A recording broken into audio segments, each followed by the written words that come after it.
Hello mga mares! Ito naman po ang ating mini vlog number 11. Kamusta kayo mga mare? Liniserye na naman tayo mga mare. Gawa ng, syempre, ito ang ating hanap buhay, ang ating staycation business. Kaya yan, for the linis ako. May isang guest kasi mga mare na nag-out. Tapos sobrang dumi ng kama. Tapos may damage pa. Tapos pati yung bed, kailangan ko talaga siyang sabunin kasi pati yung bed ay nagkaroon ng parang dugo. Pero light lang naman kaya magagawan pa naman ng paraan. So ayan, ang ginagawa ko, nilalagyan ko siya ng joy. Pero yan kasi yung mga tinatanggal ko, mga labahin na siya. So, iaalis ko yan para ipa-laundry. Ang ginagawa ko ngayon is sineseparate ko. Tapos na ako dyan dun sa pagpupunas ko dun sa bed na may mancha. Ayan, ganyan yung mga struggle ng mga nag-i-staycation mga mare. Lahat yan, kailangan mong linisan, maski ultimo isang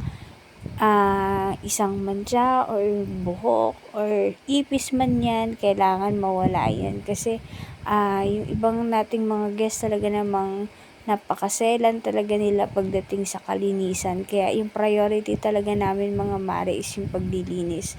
And para ma-maintain din syempre namin yung magandang ratings namin sa mga platform namin. Kaya ako personally talagang chine-check ko yung mga linis ng mga staff namin. At the same time, pagka hindi kaya, ako talaga yung naglilinis. So, ganyan yung ginagawa ko mga mare sa mga staycation namin. So, ayan, isa yan sa mga unit namin.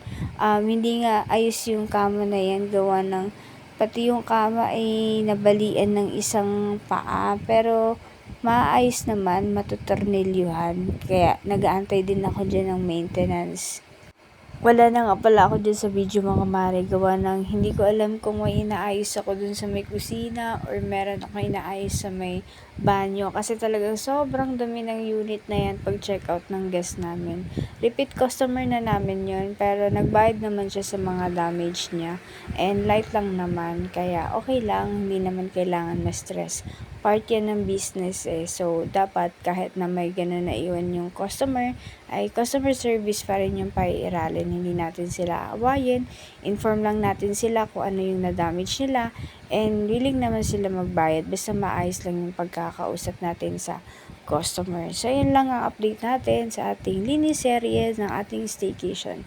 Salamat mga mare! At sa susunod ulit, bukas mag-upload ako mga mare para may update ako sa inyo. And Holy Week na pala ngayon. Bye-bye!